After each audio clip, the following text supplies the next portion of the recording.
Hello, everyone, and welcome to the League One Preview podcast here on the Lower League Look. This week, we are once again joined by Callum. Hello. Good afternoon, Callum. How are Good you? afternoon. It feels weird recording it on an afternoon, doesn't it? It does. It's not. Well, the clocks obviously went forward. It's now nice and bright outside, and it brings some light mood to the podcast. It's like one of the warmest days of the year so far, I think, isn't it? Outside. It is, yes. Dedication, because I could be having a pint in a garden right now, but I'm not. So at the time of recording, it is what is it? 4:30 on a Thursday afternoon. So we've actually got an evening. So if any other news comes out on the Thursday afternoon, obviously it's manager and player of the month tomorrow. So we'll discuss who we think should win that. I think the answers to who we think should win them are pretty I feel obvious. like if you can't predict that, then we're a bit. Yeah. Well, we'll cover that first before we do the review of last weekend's results. And Callum, you'll be pretty pleased to know you've done rather well last week. Have I actually? Yeah, you've done rather well. Get it. So I think the obvious choices for player and manager of the month are associated with Lincoln City. Yeah, is Taylor and Skubala. I think that's. I think we can both be in agreement that they should win both awards. I feel like this is the thing. Like we know that they're kind of for show. Like these rewards that they don't mean a lot. I don't think.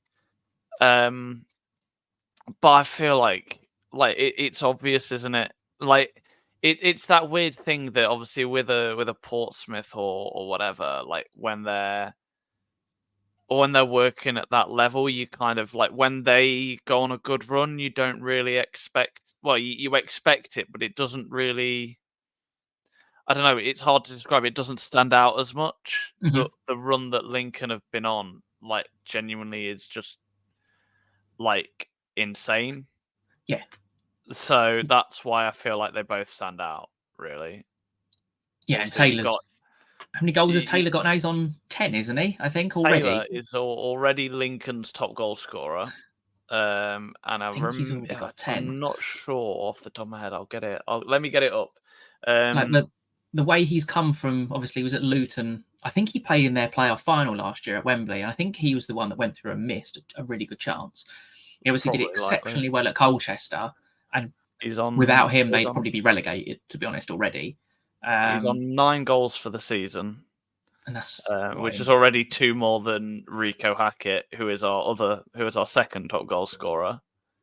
It's bloody impressive. If you have a look at the other lone player we had in Jack Vale, who scored 1 in his half a season, very impressive.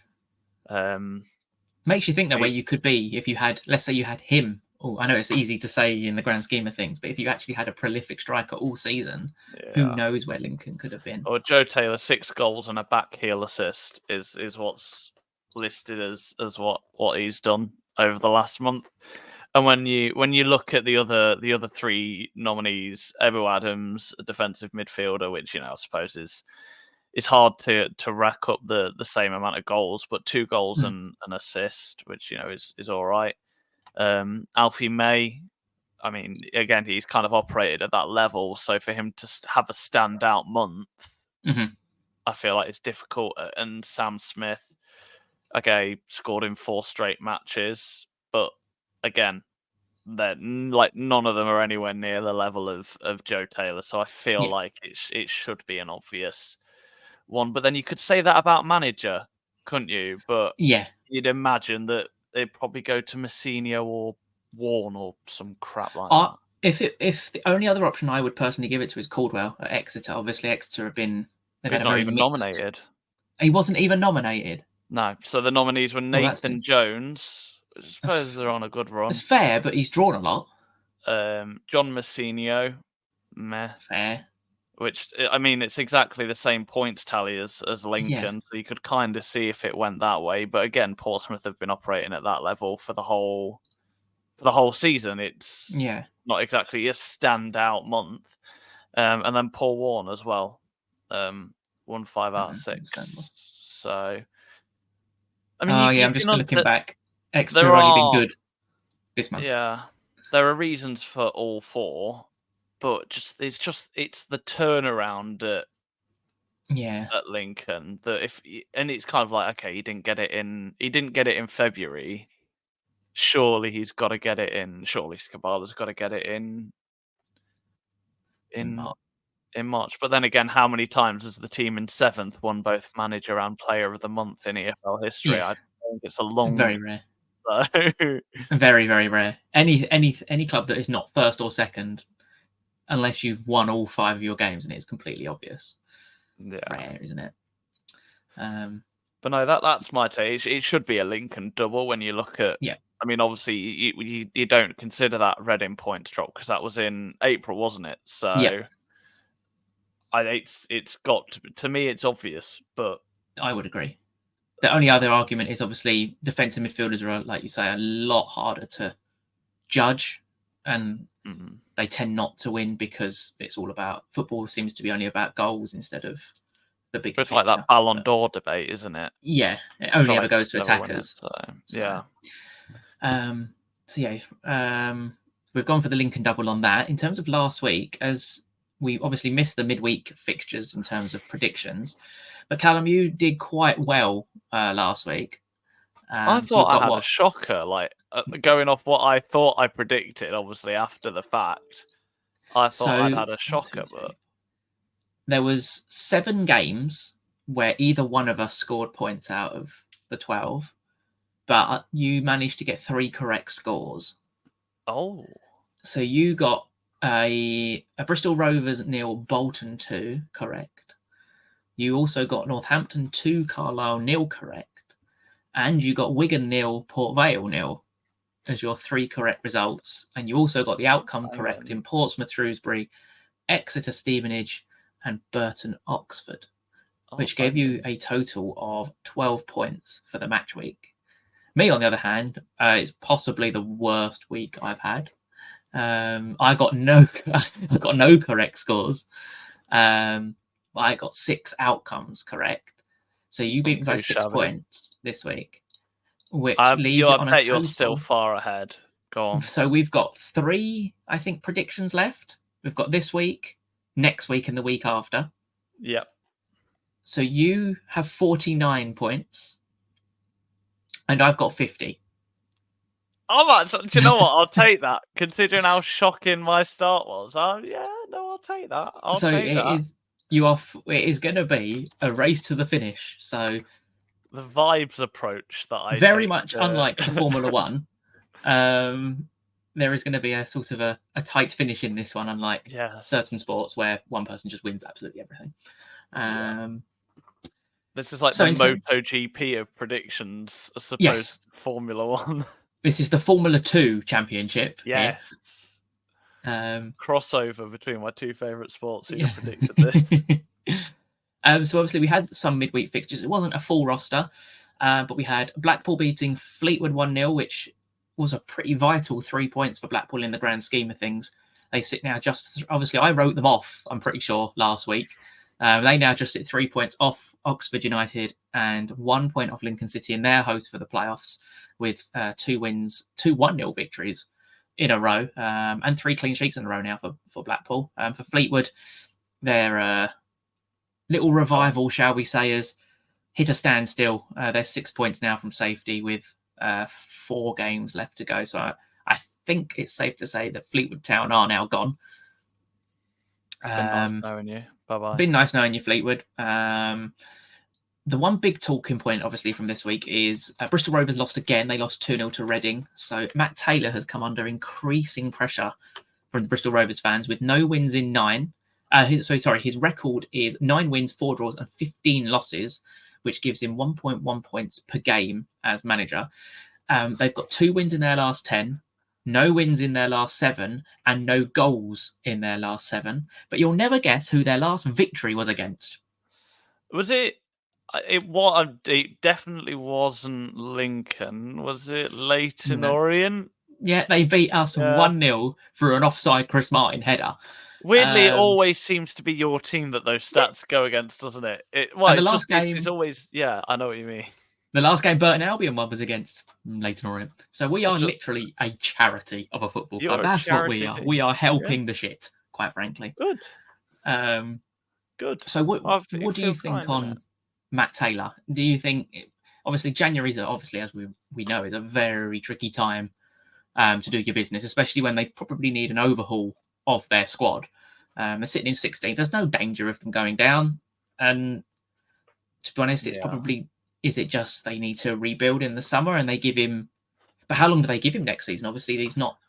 The thing is, like any manager, I mean, even we saw it to an extent with Skabala that, he was useless in his first few games, right? I say useless. He still, we still beat Cambridge 3-0. So there were some decent results there. That there were moments that you could cling on to. Mhm. With Bristol Rovers at the minute, it just doesn't seem to be like that. And any manager worth anything in this league should be able to kind of do something with the squad that they're given.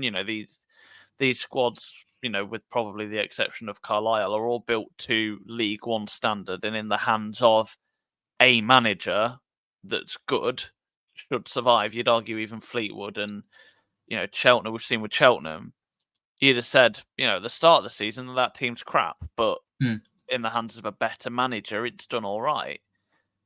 And the Yeah, form that Bristol Rovers are on, you've got to question whether a manager like Matty Taylor, he's got to be able to do something with that team, and he's currently not doing it. So I'd be very worried if I was him going into the summer about having a job in August.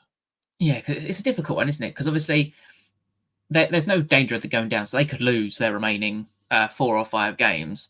They've got Cheltenham, Cambridge, Peterborough, and Wigan. So they've got to play 2 teams that are fighting for their lives. Peterborough, who possibly have an outside chance of top 2, and Wigan, who that's probably the most pointless last game of the season, Wigan versus Bristol Rovers ever. It's difficult because they can obviously back him in the summer and rebuild the entire squad, because some of the players he's probably got don't fit the way a Matt Taylor team wants to play, because they were all purchased, other than I think it was Camille Conte, by a man whose name is not going to be mentioned here because he's a knob. So they probably don't fit his style of play at all, really. So we can give him the benefit of the doubt, but it's that stubbornness, isn't it? I suppose, of not wanting to go away from his principles to try and just get some results. Maybe he's seeing what players can play his style of football for next season, but it's obviously a risky way of doing it when fans still are paying their hard-earned money to go and watch a team play. To me, it depends how much the club can see the vision. I mean, I'll always use Skabala really this season as like the how to do a manager swap. Even though the club was struggling, they saw the progress, they saw the project with Skabala.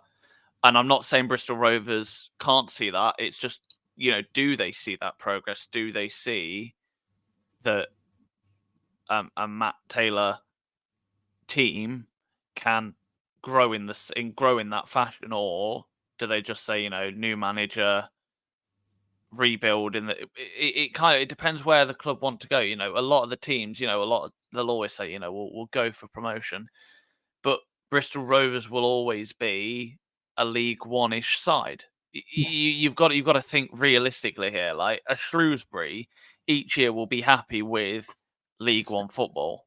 Yeah. Do you know what I mean? Like teams like that, you've got to think they're never going to push for promotion realistically. So what manager can you get in that has attractive football, but gets enough results throughout the season to keep you afloat? And that's all that really matters for a team like Bristol Rovers. No offense, but yes, it's an excellent point, to be honest, because I think the football's obviously changed, isn't it? They see all this success at top level clubs with money just flying absolutely everywhere, and everyone thinks money buys sort of success, and it should be replicated for lower league clubs without looking the actual. And I'm going to use my club as an example. There's this Orient have always been realistically a mid-table League One club. In my lifetime, we have never finished. We had one season where we finished in the top 6 in League One, and I think it was one season where we finished 7th. Other than that, it's been lower end League One and below. and we are fighting. To be honest, I think above, especially with the squad we have left, above our weight, and I think there still needs to be that. There's not that much realism nowadays. Obviously, you got the fans that have their brain cells sometimes, and they go, "Yeah, this is where we should be," but there's a lot of very reactionary, I think, as well. Well, it's Fans all to do with nowadays. Football Manager, isn't it? If Yeah. if someone can, I don't know, take like I don't know, just random like Rugby Town, as we've seen on as it Work the Spaces Yeah. like channel, he's taken Rugby Town to the top. That is never going to happen.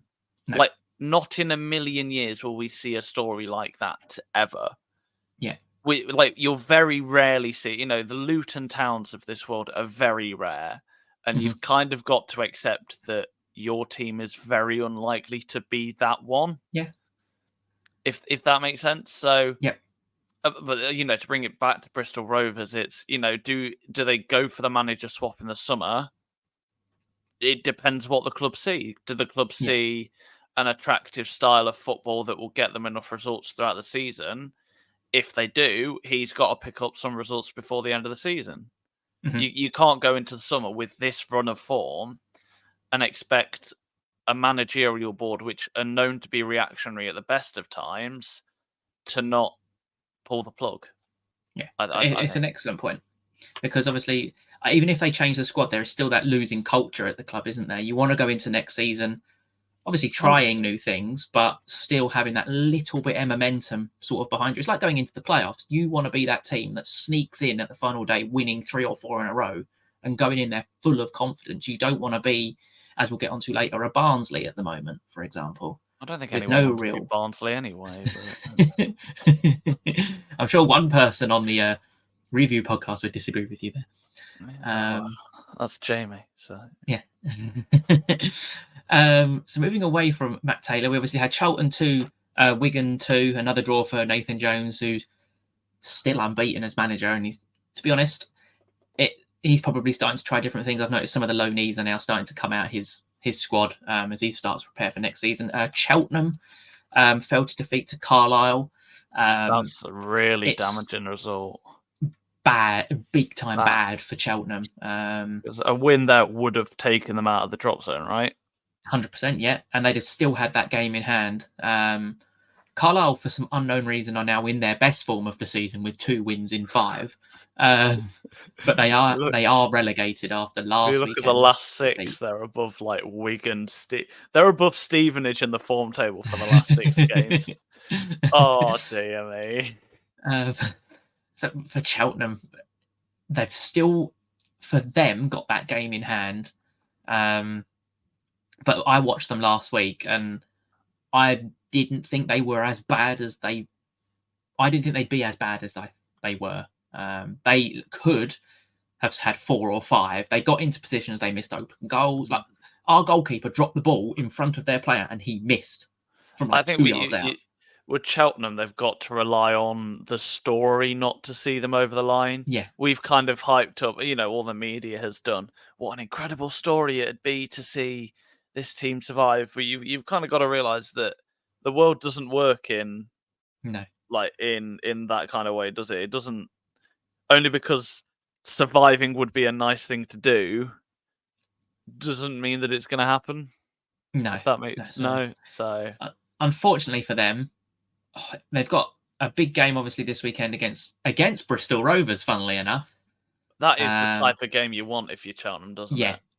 Yeah, so it is huge for them. Obviously, Orient drew 2-2 with Exeter. I'm not going to talk about that game because I got quite annoyed. Steve, basically, we finished the game with 10 men because we used all 5 of our subs. We were penned back on the edge of our box, and Exeter scored 2 goals, but we did score direct from a corner, which was quite cool. Oh, there you go then. So, but we've got some emerging youngsters, which is always nice in Zekabiro. So I'm quite excited for that. And we're still quite dandy in 10th place, so I'm quite happy. Stevenage finally got a victory after what seems like an eternity of us just absolutely battering Stevenage for falling away. But they are now only 3 points. Somehow, I don't know how this has happened. They are still only 3 points off the playoffs, but they have played that game more, beating Barnsley 2-1. Jamie Reid finally back on the score sheet for Stevenage, but they're still in the fight. And to be honest, they're not a team you probably want to play in the playoffs because they're a nasty team. They're physical, and there'll be no pressure on them at all. So they could be that team that I don't want them to sneak in, but I don't think anybody does, to be honest. No, but they could do it, and it would be such a Steve Evans thing to bloody for them to go and win it as well if he crept them in. I really hope that doesn't happen. I don't think they will, just purely because there's so many things that have got to turn on their head for them to creep in. Oxford and Lincoln obviously still have that game in hand. Can we point out? I mean, that all that result does is it keeps Stevenage like. I thought when I first saw that result because I think I'd already gone to sleep. I didn't stay up and watch, so I've been really tired the past few games. Anyway, I think I'd already gone to sleep. So by the time I'd realised, the result and what had happened, blah blah blah blah blah, I thought, crap, that's another team to fight for the playoffs. But then you're thinking, well, hang on, think about it differently. You've got a Stevenage side that will now be on it for the rest of their games and potentially take points off. Is it? I'm not sure. Who is it that they've got? I think they've got. Is it Oxford United this weekend? Stevenage have. Oh, it's Burton, I wrote it down. But they've got Oxford United next Friday. Yeah, like that is huge. Yeah, isn't it? Like in terms of playoffs, that is. They'll be on it for that, won't they? You'd think. Yeah, and that'll be the coveraged game next week, shall we say? Yeah, you've got to think. Like this genuinely, and this wasn't a situation I think any of us saw us being in. Could we potentially see a Stevenage Lincoln playoff sneak into the playoffs? We could potentially see Lincoln in fifth at the minute. Yeah, the run that Barnsley are on. It genuinely, I always assumed that Barnsley were safe. Yeah, they're not. They're not at all with the form they're on. They've obviously won one of their last 5, and that team was Burton, who, if you go off, like if you watch Burton, you go on Twitter, they are one of the worst teams I think this league's ever seen. I don't care where they are in the league. I don't care if they beat us.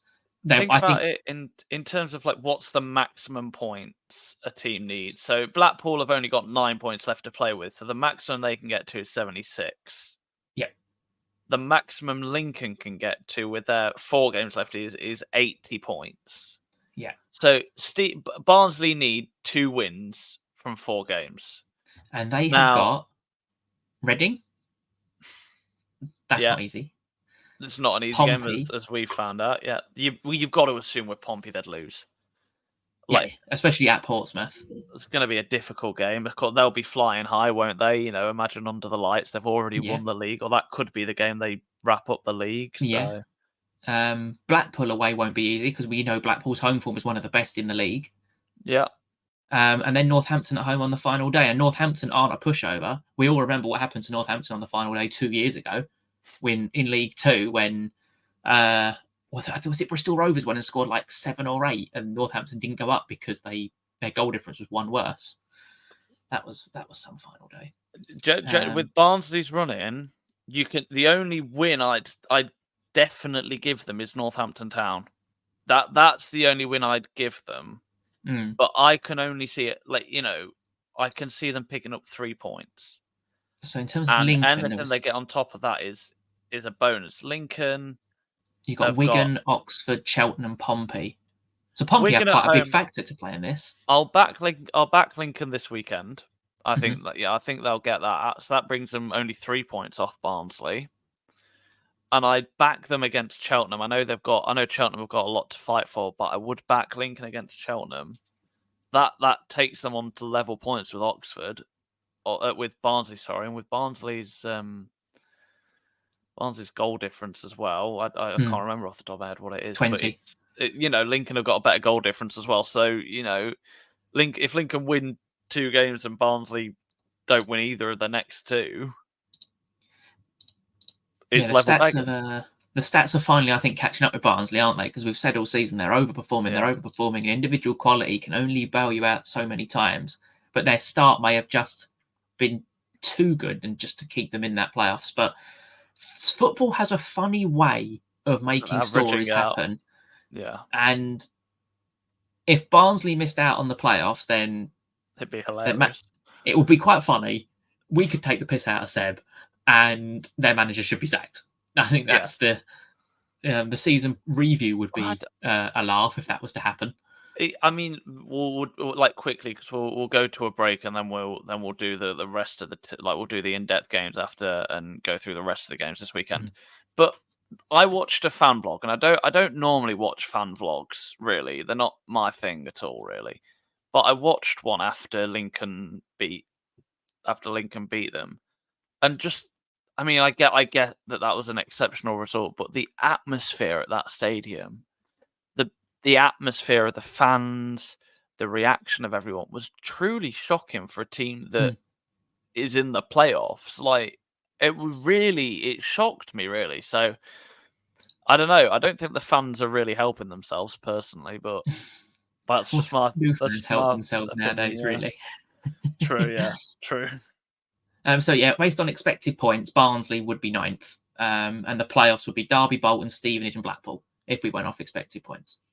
So, but obviously, football's not played on metrics. Sometimes it is, sometimes it isn't. The only metric that matters is goals scored and points. So, so yeah, we'll quickly go to an ad break, and then when we come back, we've got the two big preview games, as we now call them. Is Bolton versus Portsmouth, which I think is the pretty obvious one to choose, and Oxford United versus Peterborough. So we'll see you momentarily. Okay, welcome back to part 2. So let's get cracking then. We'll go with Oxford versus Peterborough first. A juicy game in terms of Peterborough still in that hunt for second place, and Oxford United needing the points to continue themselves mounting a playoff charge. Yeah, this is in terms of like the one game that could really impact both teams, I suppose, in a way. This is the biggest game. Like I think this is the huge game. And one that I find it quite hard to predict in a way. Oxford United currently sit 10th in the home table. Peterborough sit 4th in the away table. I think Peterborough actually have got one more point away than Oxford have at home all season. It's that weird kind of thing. But Oxford United keep clean sheets. This surprised me. In only 30% of their home games. Now, in terms of wanting to make your stadium a fortress, yeah, I genuinely think if you're only keeping clean sheets in 30% of your home games, that's quite poor. Yeah, 100%.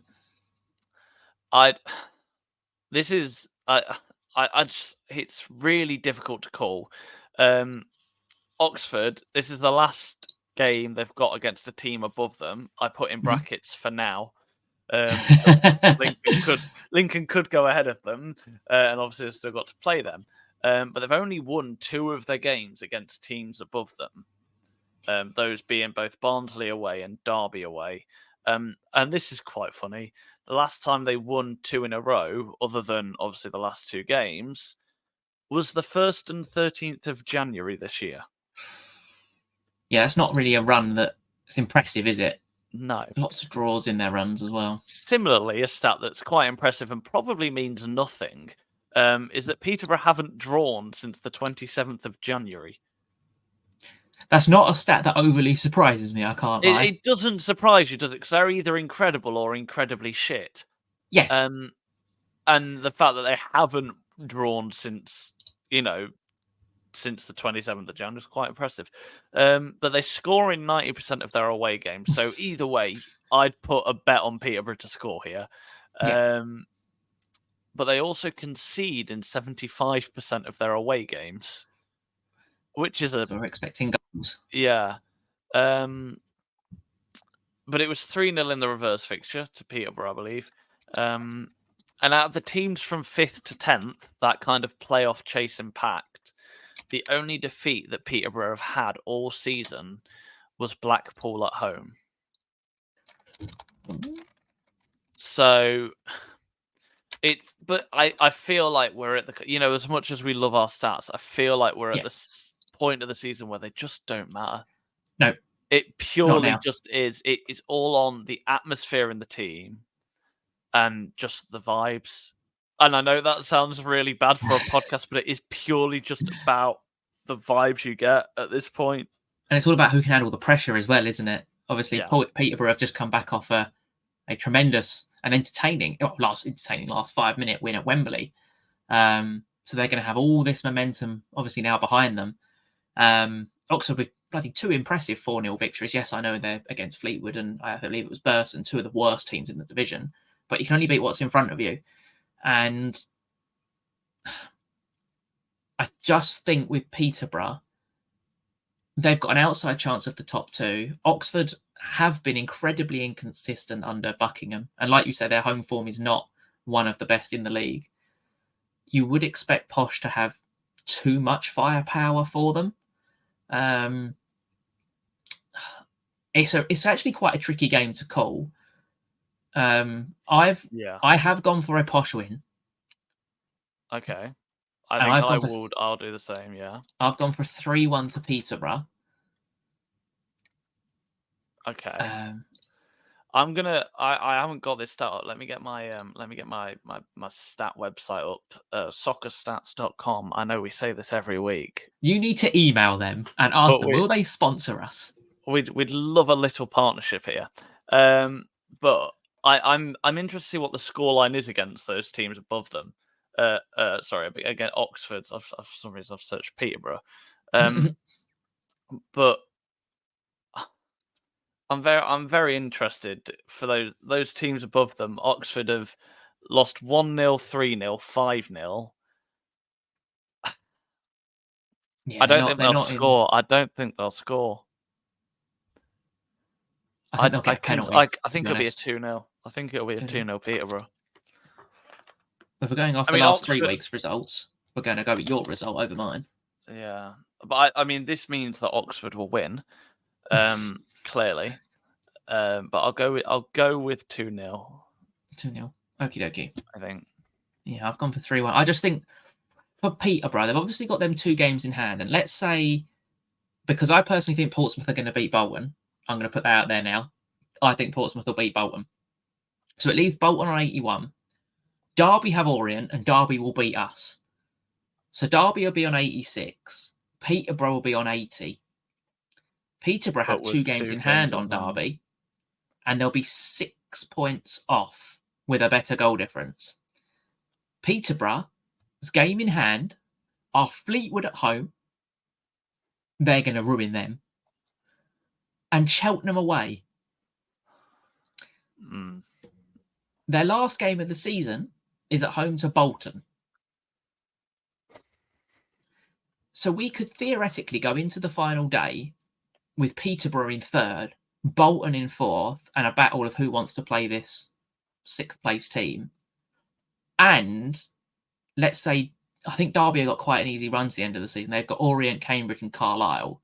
So you'd expect Derby to win all 3. But you could also say Peterborough could win all 5, to be honest, which then comes down to a matter of who's got the better goal difference. Yeah. And at the moment, Derby's is 35 and Peterborough's is 30. So there's a 5-goal swing. But with their games in hand.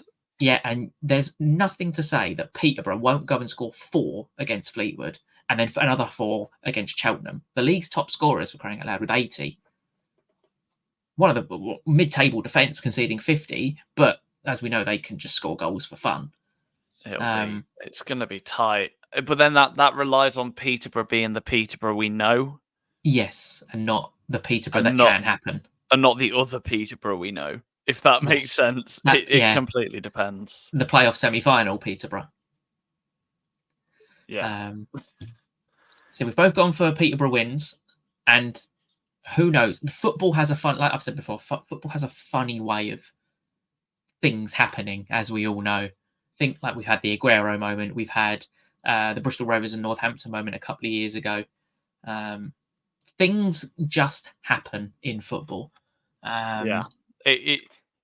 Sometimes I always describe it with my friends as the plot. Yeah. And just sometimes the plot happens, and I don't know. And this is the EFL. Drama is going to happen. And Yeah. knowing the EFL, if you've seen today, they're dishing out point deductions like there's no tomorrow. So who knows? One of these teams might get a point deduction for something. So who knows? But no, we'll go with that. Probably the most entertaining game of the weekend is Bolton versus Portsmouth. So obviously we've discussed Bolton. They are sitting in third, 81 points, with a game in hand over Derby. So if Derby, obviously, if Bolton were to win their game in hand, they would go above. I may have butchered this with my maths, because it's Bolton versus Peterborough on the final day. We could theoretically be going into that day with them going for second place. Yeah. I mean, all three teams could go into it with a chance of... Yeah. I mean, technically, at the minute, all three teams could go in it with a chance of winning the league. It's not going to happen, because Portsmouth probably have won it, but... Yeah, my maths is terrible. So we could theoretically have Bolton go up in second place. So Bolton obviously have Portsmouth this weekend away, but I have predicted Bolton to lose and Derby to win. So that kind of throws that one out of the way. Bolton's game in hand, if anyone's interested, is Shrewsbury at home next Tuesday. Then they've got Port Vale, and then they've got Peterborough. Bolton in the last 5 games have only conceded 3 goals, and their home form is the best based on points per game, with 14 wins, 3 draws, and 3 losses. Portsmouth have conceded 5 in the 5 games, but with 4 wins. But they can be promoted this weekend with a victory. They have the best away form in the league with 12 wins, 7 draws, and 2 losses. Portsmouth won the reverse fixture 2-0. And I found this is quite an interesting stat I found. Bolton Wanderers have used the least number of players this season at 25, which I was quite surprised with, to be honest, because 25 now being in May is not a lot of players, really. I've said quite a lot about their squad being really good, but it seems to... I've had a proper look at their squad. They seem to have 20 really good players, but there's not like tremendous depth, if that makes sense. Like if you get a couple of injuries, you've then got youth players on the bench. Can we point out, if Portsmouth win this game, by the way, not only do they go up, they also win the league. So they can win, they can do it, they can bite both bullets on the same day. They can, yes. If they win, they're on 93, which means Bolton would only have 9 points left to play with on 81. They could only get to 90. Derby can only now get to a maximum of 92 points, and even Peterborough can only get to a maximum of 92 points. So Derby's maximum is 92, Peterborough's is 92, and if Bolton lose to Portsmouth, obviously that would mean that Portsmouth win. So I think a draw is enough. If I think a draw is enough for depending on Peterborough's, a draw is enough for promotion. A win will get it done either way. It's going to be typical, isn't it? Bolton Portsmouth is going to be a draw.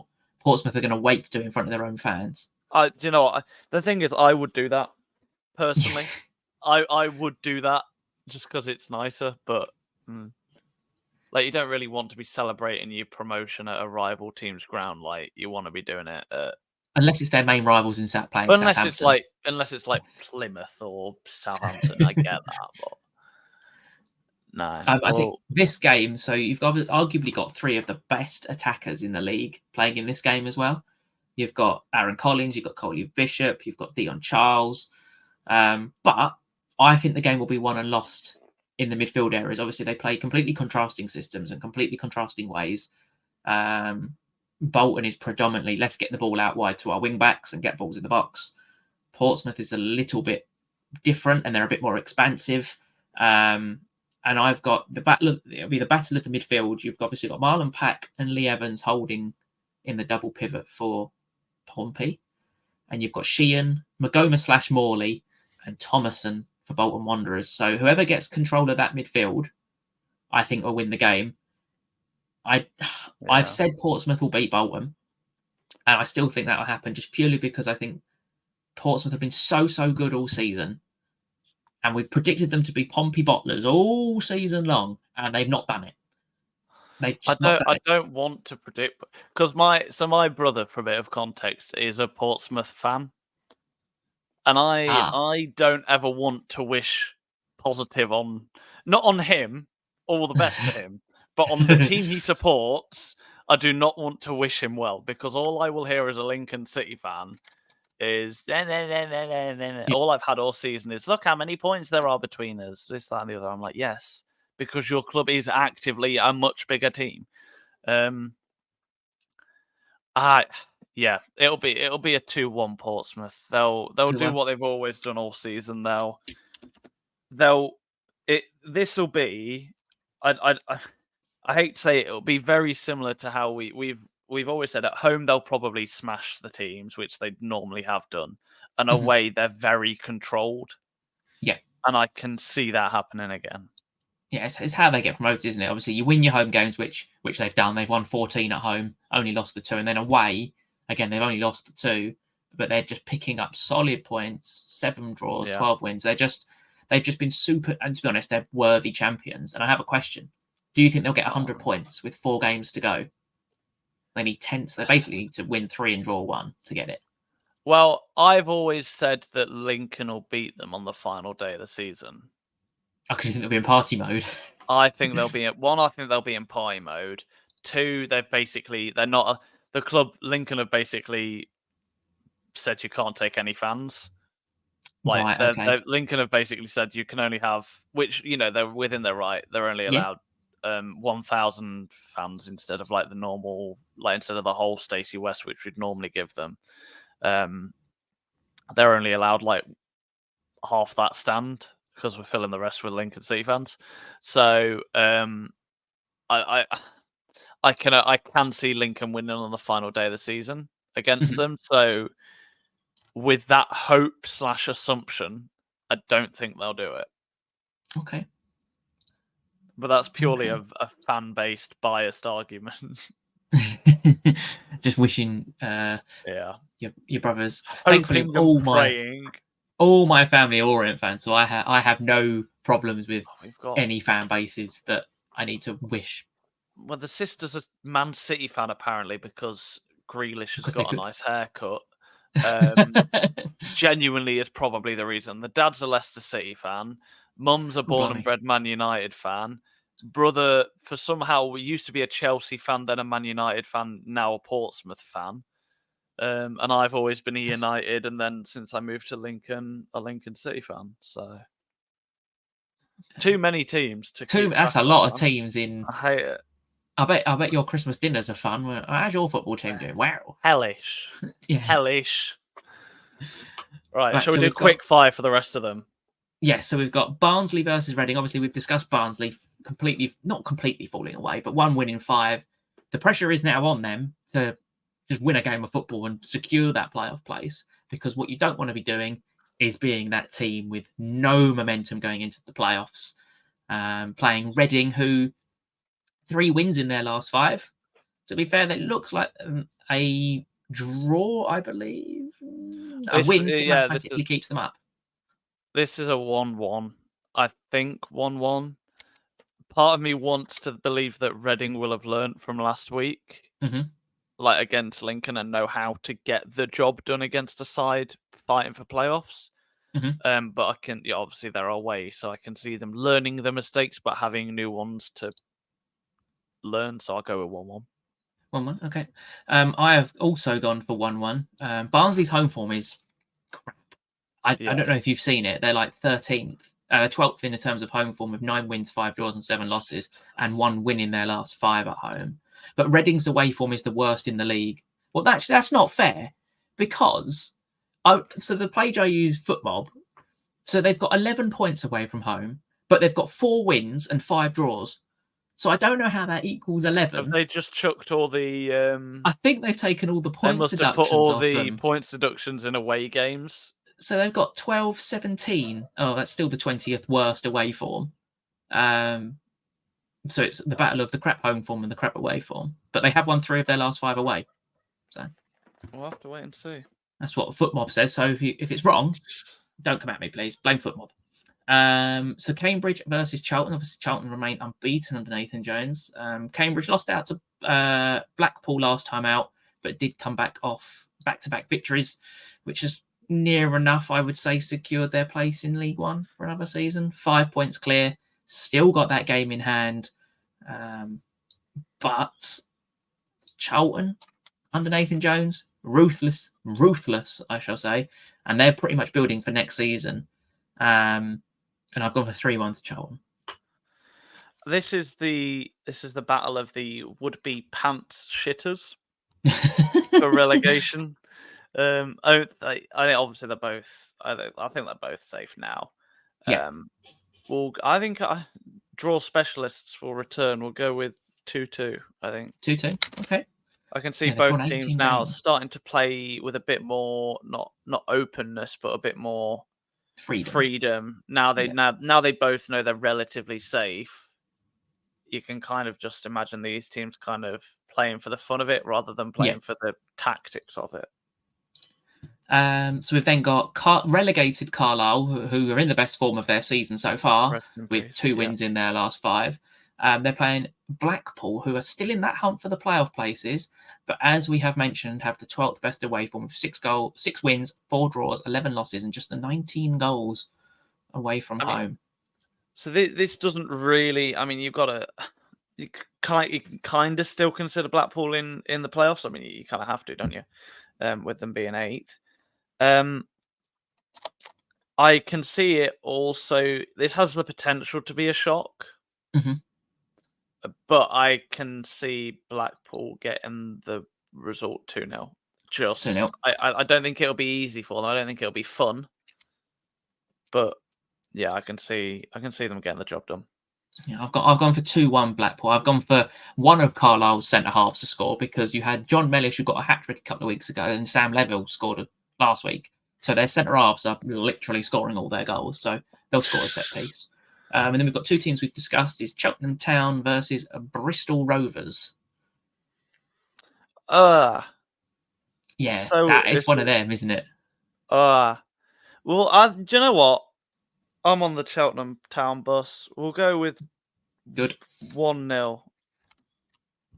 I think it's going to be quite a low scoring week. I've gone for 0-0 in this game because, as I've said, Bristol Rovers haven't scored in their last 7, and Cheltenham going forward are abysmal. And they've got I think Aidan Keener went off last week injured, which leaves them Joe Nuttall, who's on loan from Oldham, and Oldham fans hate him. So, yeah, I've gone for 0-0 in that one. We've got Derby County versus a depleted Leyton Orient, shall we say? Getting the excuses in. This will be 3-0. I've gone for 3-0 as well. There we go. What was that excuse? Yeah, we've just got no players, and Wellens has already said that there will be rotation, which is fair. And obviously we're going to Pride Park, which is a brilliant occasion for the players. It's an amazing occasion. Great ground. But they used to at the school that I went to, because obviously I'm from Derbyshire. They used to do like giveaways for Derby County tickets when they were in the championship, and I just remember going. I sat in like the back corner one game. It was incredible. Yeah, it's a ground I really wanted to do, but I am at a concert this weekend, so I don't get to go. Nice. So we've got faltering Fleetwood now versus mid-table obscurity Northampton Town. Is this I don't know the numbers on this actually. Is this a game where Fleetwood can be relegated? If they lose this, they'll only have 9 points to play for. Not mathematically, no, but there'd be 9 points from safety. There'd be 9 points from safety. With they'd be 6 points from safety with 9 to play for. So, yes, if they won. And even if Port Vale and Burton Albion both won, there'd still be a chance they'd escape on goal difference. So they can't get relegated, I don't think, automatically. But not automatic. They can't get relegated this week. Automatic relegation. But this is a game that no one really cares about. It'll be a 1-0. No, we'll go 2-0 Northampton. 2-0 Northampton. I've gone for 3-1 Northampton in this one. I've just realised I've done my famous thing again. So I'm looking at the fixtures in front of me. I'm like, where the hell is... Because we've just said about Burton. I'm like, where the hell is Burton? And I've missed off Stevenage versus Burton, which is the last game. The last game, The next game is Lincoln versus Wigan. And this is the type of game, obviously, after last week, Lincoln are going to want to bounce back. And I think they're going to bounce back in style. The fact that we're saying bounce back after a draw for Lincoln is incredible, by the way. Yeah. This will be a 3-0. the club, obviously, with me being from Lincoln, a close relationship with the club, they're buzzing for this. Like I'm not the surprised. stadium's going to be like the LNER is a great ground, proper old fashioned. It's in the heart of a community. It's a great ground. Is the LNER? It'll be absolutely bouncing. I hate getting confident because as a fan, the last thing I like doing is being confident. Yeah. But I can see this being a 3-0. I have also gone for 3-0. I just think. For God's sake, stop copying me. We're gonna. Well, you've got the most points in the past couple of weeks, so this is a good thing. I'm copying you. We've got possibly now one of the worst game. Oh no, probably the second worst game of the weekend. Port Vale versus Exeter City. So Port Vale, as we know, are currently sitting in 21st place. They had a spell where they won 2 in a row, just like Cheltenham, and since then they lost to Northampton, they drew with Wigan, and then they lost to Peterborough. So they are in the relegation on goal difference after their defeat to Peterborough, but only by 2 goals. This could literally come down to the final day of who's not going to get tonked the least. Who's going to get tonked the least in the final 4 games? I hate, by the way. I hate that that's the... No, yeah. So Port Vale's last 4, Exeter, Wycombe, Bolton, and Cambridge. And Cheltenham's last... So we go to Burton, sorry, not Cheltenham.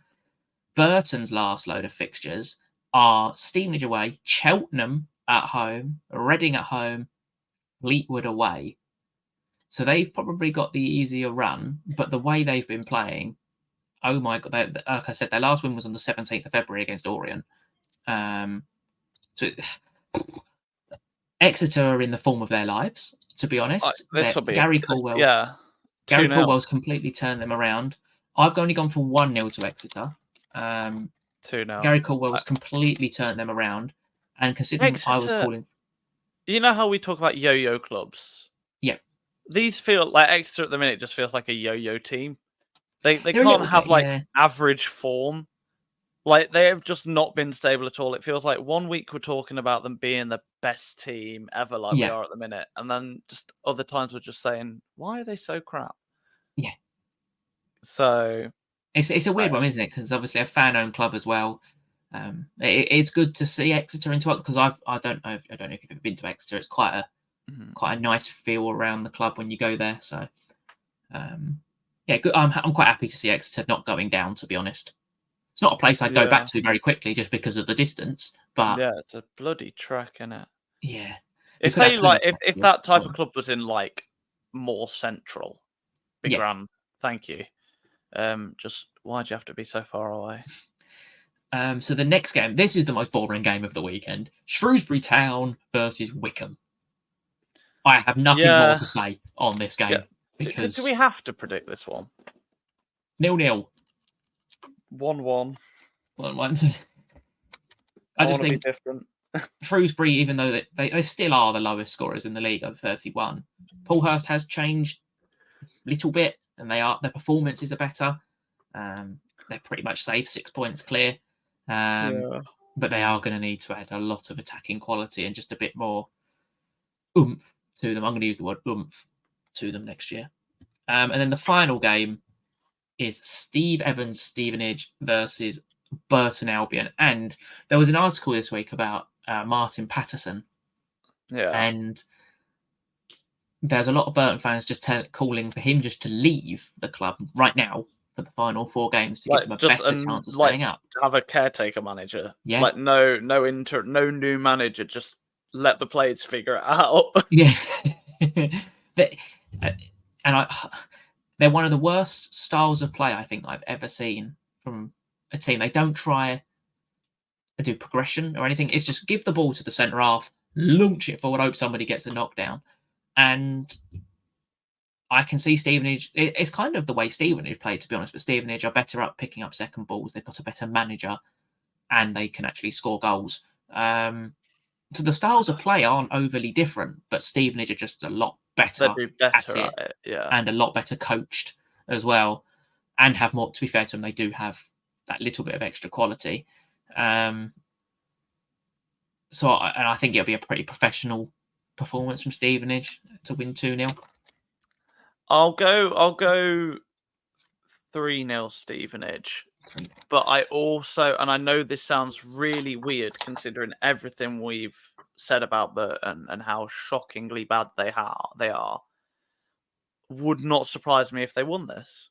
It really would not surprise me if they won this at all. Almost like the battle of the we're shit. Yeah.